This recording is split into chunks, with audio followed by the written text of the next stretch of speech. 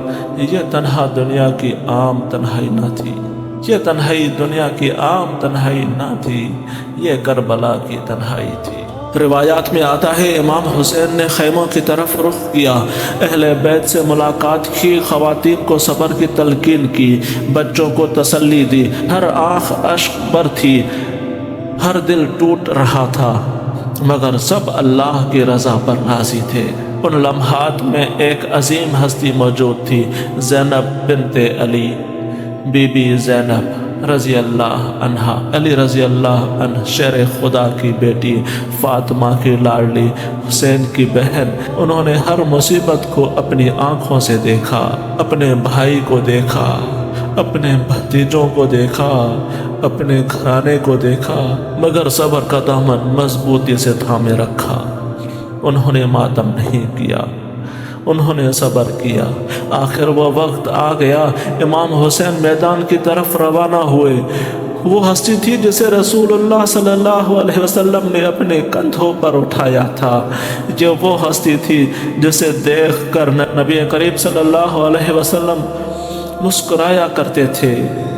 آج وہی حسین کربلا کے میدان میں تنہا کھڑے تھے، مگر تنہا ہوتے ہوئے بھی حق کا ساتھ دیا، اور حق والا کبھی حقیقت میں تنہا نہیں ہوتا۔ کربلا کا میدان خاموش تھا، آسمان گواہ تھا، زمین گواہ تھی، فرشتے گواہ تھے اور تاریخ گواہ تھی۔ امام حسین نے اللہ کو یاد کیا، دعا کی، صبر کی مثال پیش کی، اور پھر وہ لمحہ آیا جس نے تاریخ کا رخ بدل دیا۔ امام حسین شہادت کے رتبے پر فائز ہوئے۔ ریگستان وہی تھا لیکن دنیا بدل چکی تھی۔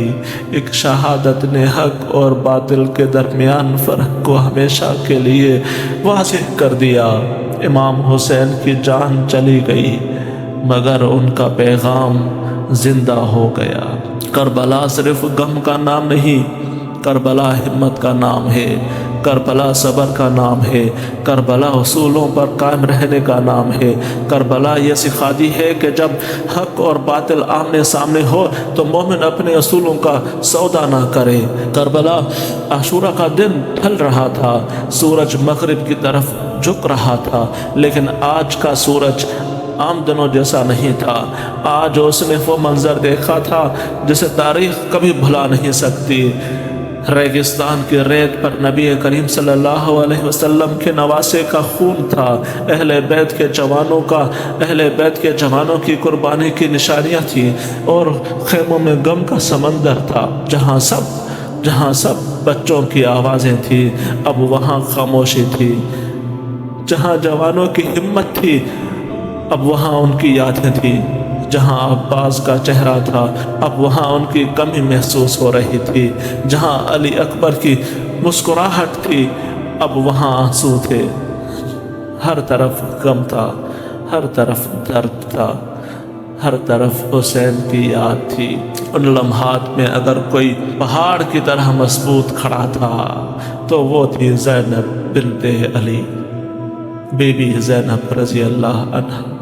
سوچئے، ایک بہن جس نے اپنے بھائی کو کھویا، اپنے بھتیجوں کو کھویا، اپنے گھرانے کی افراد کو کھویا، اپنے عزیزوں کو کھویا، مگر پھر بھی ہمت نہ ہاری۔ آنکھوں میں آنسو تھے مگر زبان پر اللہ کی رضا تھی۔ دل ٹوٹ چکا تھا مگر ایمان مضبوط تھا۔ یہی زینب کا صبر تھا، یہی کربلا کا سب سے روشن باب تھا۔ خیموں میں موجود بچے سہمے ہوئے تھے، انہیں سمجھ نہیں آ رہا تھا کہ کیا ہو گیا۔ کچھ اپنے والد کو ڈھونڈ رہے تھے، کچھ اپنے بھائی کو، کچھ اپنے چچا کو۔ ہر طرف سوال تھا لیکن جواب کسی کے پاس نہ تھا۔ روایات میں بی بی سکینہ کا ذکر غم اور صبر کے ساتھ آتا ہے۔ وہ بچی جو پیاس کے دنوں کی گواہ تھی، وہ بچی جس نے کربلا کا درد اپنی آنکھوں سے دیکھا۔ آج بھی جب کربلا کا ذکر ہوتا ہے تو بچوں کی پیاس اور ان کی معصومیت کو یاد کیا جاتا ہے۔ کربلا کے بعد اہل بیت پر سخت وقت آیا۔ غم پہلے ہی بہت تھا مگر امتحان ابھی ختم نہیں ہوا تھا۔ سفر شروع ہوا، تھکن تھی، درد تھا، یادیں تھی، اور ہر موڑ پر کربلا کی یاد ساتھ چل رہی تھی۔ لیکن اس سفر میں بھی اہل بیت نے ہمت اور استقامت کا مظاہرہ کیا۔ اگر کربلا میں حسین نے حق کے لیے قربانی دی تو کربلا کے بعد زینب نے اس پیغام کو زندہ رکھا۔ انہوں نے خوف کو قبول نہ کیا، ظلم کے سامنے سر نہ جھکایا، سب کو سچ کہا اور کربلا کا پیغام لوگوں تک پہنچایا۔ اسی لیے تاریخ زینب کو کربلا کی پیغمبر کے طور پر یاد کرتی ہے۔ آج صدیاں گزر چکی ہیں، بادشاہ چلے گئے، سلطنتیں ختم ہو گئی، تخت گر گئے، تاج ٹوٹ گئے، لیکن حسین کا نام آج بھی زندہ ہے، کربلا کا ذکر آج بھی زندہ ہے، محرم آج بھی آتا ہے، اور دنیا آج بھی حسین کو یاد کرتی ہے۔ کیونکہ حسین نے صرف اپنی جان قربان نہیں کی، انہوں نے انسانیت کو ایک سبق دیا۔ حسین سکھاتے ہیں کہ سچائی کی راہ مشکل ہو سکتی ہے مگر اس سے چھوڑنا نہیں چاہیے۔ حسین سکھاتے ہیں کہ جب حق اور باطل آمنے سامنے ہوں تو حق کا ساتھ دینا چاہیے۔ حسین سکھاتے ہیں کہ طاقت سب کچھ نہیں ہوتی، کبھی کبھی چند افراد بھی تاریخ بدل دیتے ہیں۔ حسین سکھاتے ہیں کہ اللہ کی رضا سب سے بڑی چیز ہے۔ آج کربلا ہم سے پوچھتی ہے، کیا ہم سچ بولتے ہیں؟ کیا ہم انصاف کرتے ہیں؟ کیا ہم مظلوموں کا ساتھ دیتے ہیں؟ کیا ہم اپنے اصولوں پر قائم رہتے ہیں؟ کربلا صرف رونا نہیں سکھاتی، کربلا اٹھنا سکھاتی ہے، کربلا ہمت سکھاتی ہے، کربلا صبر سکھاتی ہے، کربلا اللہ پر یقین سکھاتی ہے۔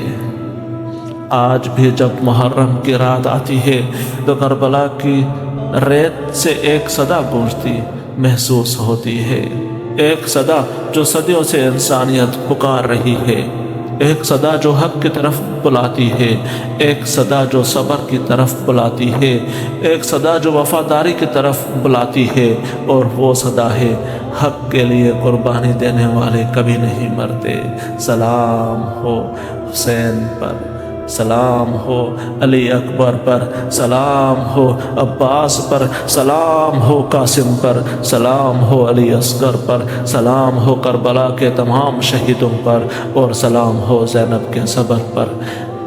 جب تک آسمان پر سورج چمکتا رہے گا، جب تک انسان اور ظلم کا مقابلہ ہوتا رہے گا، جب تک حق کا پرچم بلند رہے گا، تب تک دنیا ایک نام کو یاد رکھے گی، حسین ابن علی نواسۂ رسول امام کربلا۔